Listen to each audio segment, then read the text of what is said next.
पिछले एपिसोड में मास्टर सेंगवान भी बाहर आ गया था, जिससे देख सियाओ फान समझ गया था कि उसका पावर को अंडर एस्टिमेट करना बिल्कुल भी सही नहीं होगा। इसके बाद अगले सीन में हम देखते हैं कि सियाओ फान एक अजीब सी जगह पर आ गया था, जो कि दिखने में बहुत ही डरावनी लग रही थी। तभी सियाओ फान कहने लगता है कि यह जगह तो कोई बहुत ही बड़ी अवतार लगती है, लेकिन आखिरकार मास्टर सेंगवान यहाँ पर पिछले 100 सालों से क्यों गार्डिंग कर रहा था। तभी इसी बीच उसे यहाँ पर एक नोटिस बोर्ड दिखाई देता है, जिस पर लिखा हुआ था कि फेंसियांग वैली के स्टूडेंट का एंट्री करना मना है। लेकिन इसके बाद भी हम देखते हैं कि सियाओ फान वहाँ पर जाने के लिए रेडी हो गया था, क्योंकि वो भी देखना चाहता है कि आखिरकार वहाँ पर क्या है। लेकिन तभी हम देखते हैं कि वो ग्रैंडपा की बातों को भी याद करने लगता है, जिन्होंने बताया था कि एंशिएंट कोड शायद पीछे छूट गए हैं, और इसीलिए ऐसा लगता है कि शायद किसी लोकल कल्टीवेशन सेक्ट ने उस पर कब्जा कर लिया होगा। तभी सियाओ फान को पता चलता है कि यहाँ की फायर पावर बहुत ही ज्यादा पावरफुल है, जिसके वजह से उसे यहाँ से आगे जाने के लिए इसके पावर के साथ में फाइट करना पड़ रहा था, और इसीलिए वो कहने लगता है कि यहाँ से आगे जा पाना तो काफी मुश्किल है। लेकिन इसके बाद भी हम देखते हैं कि वो किसी भी तरह से इस जगह के बारे में पता लगाना चाहता था, इसीलिए हम देखते हैं कि वो इसके गेट के सामने आकर खड़ा हो जाता है, और जब वो देखता है तो उसे यहाँ पर कोई मार्क दिखाई देता है। अब इसके वजह से उसे पता चलता है कि यह तो असल में ब्लैक फायर अवतार है, और इसीलिए इसके बारे में जानकर वो अपने पास वाले ब्लैक फायर मिरर के बारे में सोचने लगता है। इसके बाद हम देखते हैं कि वो इसे खोलने के लिए भी रेडी हो गया था, और फिर वो जैसे ही इसके ऊपर अपना हाथ रखता है, तभी हम देखते हैं कि उसके अंदर से पावर निकलकर गेट के अंदर जाने लगती है, जिसके वजह से हम देखते हैं कि अब यहाँ का गेट ओपन हो गया था। इसके बाद हम देखते हैं कि सियाओ फान इसके अंदर आ जाता है, लेकिन इसके अंदर आते ही यहाँ का गेट अपने आप ही बंद हो जाता है। मगर इसके बाद भी सियाओ फान इसके बारे में कोई ज्यादा चिंता नहीं करता,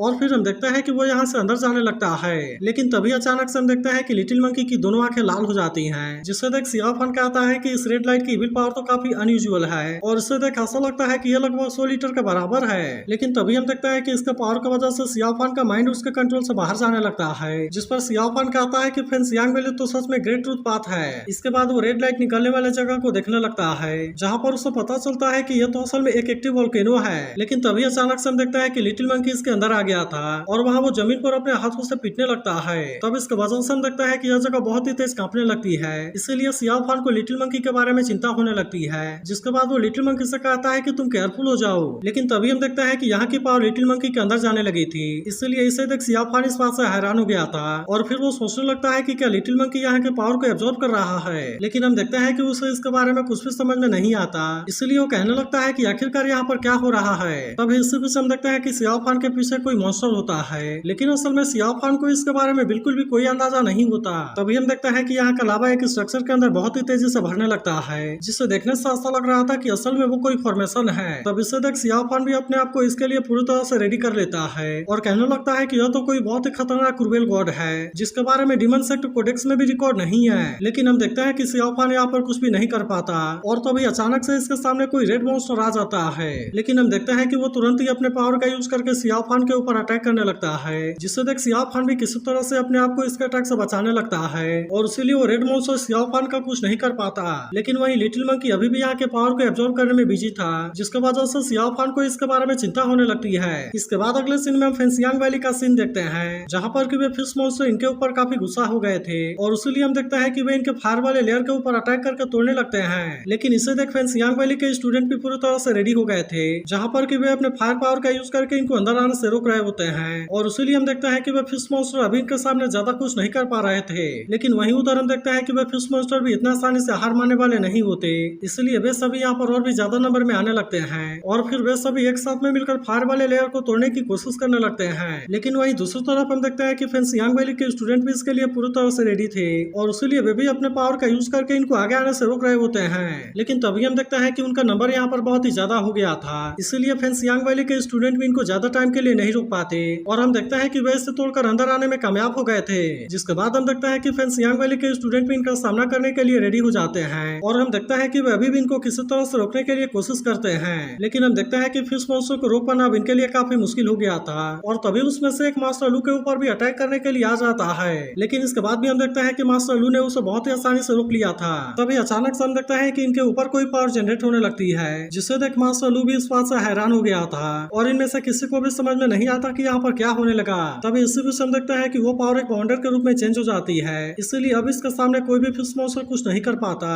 जिसके बाद हम देखते हैं कि अब खुद मास्टर सेंगवान भी इनके सामने आ जाता है, और अब इसीलिए इनमें से कोई भी इसके सामने कुछ करने की हिम्मत नहीं करता। वहीं दूसरी तरफ हम देखते हैं कि वो रेड मॉन्स्टर सियाओ फान के ऊपर बहुत गुस्सा हो गया था, और वो तुरंत ही अपने पावर का यूज करके इसके ऊपर अटैक करने की कोशिश करने लगता है। जिसके बाद हम देखते हैं कि सियाओ फान भी अपने पावर का यूज करने के लिए लिए रेडी हो गया था और उसी के साथ वो भी अपने पावर का यूज करके इसके ऊपर अटैक करने लगता है। लेकिन इसके बाद भी हम देखते हैं कि रेड मॉन्स्टर ने इसके अटैक से खुद को बहुत ही आसानी से बचा लिया था, जिस बात से सियाओ फान भी हैरान हो जाता है और फिर कहने लगता है कि शायद इस फॉर्मेशन को प्रोटेक्ट करने वाला कोई सोल मॉन्स्टर है। लेकिन हम देखते हैं कि रेड मॉन्स्टर अभी भी इतने आसानी से हार मानने वाला नहीं होता, इसीलिए वो फिर से सियाओ फान के ऊपर अटैक करने के लिए आ गया था। जिसके बाद हम देखते हैं कि सियाओ फान भी इसके लिए रेडी होता है और इसीलिए वो इसके अटैक से खुद को बहुत ही आसानी से बचा लेता है। लेकिन तभी हम देखते हैं कि वो रेड मॉन्स्टर फिर से अपने पावर का यूज करके लगातार अटैक करने लगता है, जिससे देख सियाओ फान भी इसका सामना करने के लिए पूरी तरह से रेडी हो गया था और इसीलिए हम देखते हैं कि वो रेड मॉन्स्टर इस बार भी इसका कुछ नहीं कर पाता। लेकिन अब इसके वजह से वो रेड मॉन्स्टर इसके ऊपर और भी ज्यादा गुस्सा हो गया था, इसीलिए हम देखते हैं कि वो और भी खतरनाक तरीके से इसके ऊपर अटैक करना शुरू कर देता है, जिसकी वजह से सियाओ फान की परेशानी यहाँ पर और भी ज्यादा बढ़ गई थी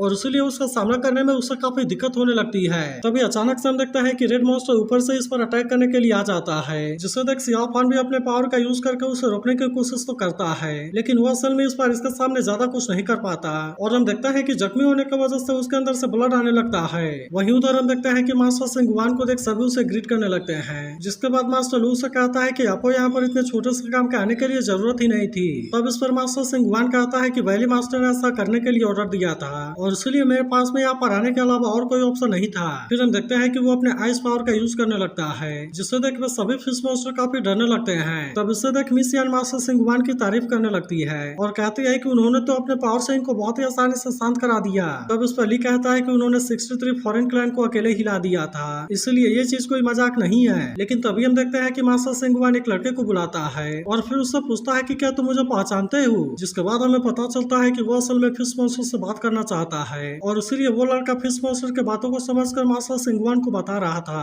लेकिन तभी उनमें से एक मास्टर सिंगवान के सामने आकर कहने लगता है, मैं नहीं जानता कि तुम कितने ग्रेट हो, लेकिन मैं आज अपने क्लाइंट को यहाँ पर बदला लेने के लिए आया हूँ। जिसके बाद हम देखते हैं कि वो लड़का इसके बाद मास्टर सिंगवान को समझाता है, लेकिन अब इसके बारे में सुनते ही मास्टर सिंगवान गुस्सा हो गया था और इसीलिए वो उसे सबक सिखाने के लिए उसके ऊपर अपने पावर का यूज करने लगता है। जिसके बाद हम देखते हैं कि वो फिश मॉन्स्टर इसके पावर के सामने कुछ भी नहीं कर पा रहा था और मास्टर सिंगवान कहने लगता है कि तुम लोगों ने फेंसियांग वैली के ऊपर अटैक करके उसके डिसाइपल को मारने की कोशिश की, लेकिन क्या तुम्हें ऐसा लगता है कि तुम्हें रोकने के लिए यहाँ पर कोई नहीं है। जिसके बाद हम देखते हैं कि बाकी के फिश मॉन्स्टर मास्टर सिंगवान से काफी डरने लगते हैं और इसलिए वह कहने लगता है कि हमारा क्लैन लीडर यहाँ पर मारा गया, लेकिन तुमने तो अभी तक भी किलर को हमें हैंड ओवर नहीं किया। जिसके बाद हम देखते हैं कि वो लड़का मास्टर सिंगवान को भी इसके बारे में बताता है और फिर कहता है कि हमने किलर को पकड़ने की अपनी पूरी कोशिश की थी, लेकिन इसके बाद भी वे हमारे हाथों से बचकर निकल गए और इसीलिए वे सभी इस बात का हमसे बदला लेना चाहते हैं। तब इसके बारे में जानकर मास्टर सिंगवान उस फिश मॉन्स्टर को छोड़ देता है, जिसके बाद वो गुस्सा होते हुए कहने लगता है कि तुमने भी तो हमारे बहुत सारे मेंबर को मार दिया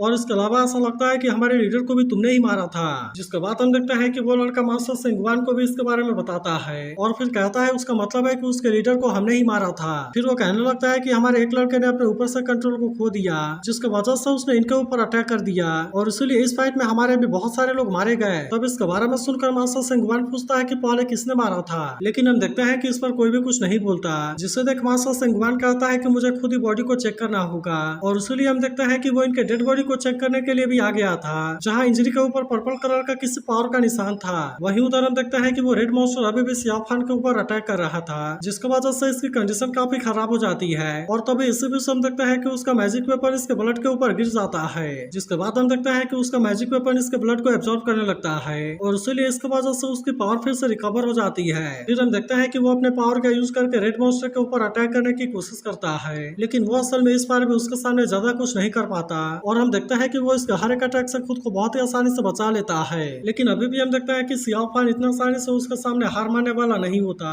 और इसीलिए वो फिर से अपने पावर का यूज करके इसके ऊपर अटैक करने की कोशिश करता है। लेकिन तभी हम देखते हैं कि वो रेड मॉन्स्टर इसके सामने से गायब हो जाता है और फिर वो तुरंत ही सियाओ फान के पीछे से आकर अटैक करने की कोशिश करने लगता है। लेकिन इसके बाद भी हम देखते हैं कि सियाओ फान ने अपने आप को बचा लिया था और इसीलिए वो इसमें सियाओ फान का कुछ भी नहीं कर पाता। लेकिन तभी हम देखते हैं कि इतने देर तक फाइट करने की वजह से उसकी कंडीशन खराब हो गई होती है, इसीलिए वो रेड मॉन्स्टर के सामने ज्यादा टाइम के लिए कुछ नहीं कर पाता और तभी इसी बात का फायदा उठाकर रेड मॉन्स्टर इसके ऊपर अटैक करने की कोशिश करता है। जिसके बाद हम देखते हैं कि सियाओ फान अभी भी अपने आप को बचाने के लिए पूरी कोशिश कर रहा था, लेकिन असल में अभी इसके पास में बहुत ही कम पावर बची हुई थी। तभी हम देखते हैं कि वो रेड मॉन्स्टर अटैक करने के लिए अपने पावर को एक्टिवेट करने लगता है, लेकिन वहीं अब हम देखते हैं कि लिटिल मंकी इवॉल्व हो गया था, इसलिए वो रेड मॉन्स्टर पर अटैक करके सियाओ फान को बहुत ही आसानी से बचा लेता है। जिसके बाद हम देखते हैं कि सियाओ फान भी इस बात से काफी हैरान हो गया था, क्योंकि इस समय लिटिल मंकी की बॉडी बहुत ही ज्यादा पावरफुल पावरफुल हो गई होती है और उसके अलावा उसके पास में बहुत सारी पावर भी आ गई थी। इसके बाद हम देखते हैं कि वो भी अपने पावर का यूज करके रेड मॉन्स्टर का सामना करने के लिए रेडी हो गया था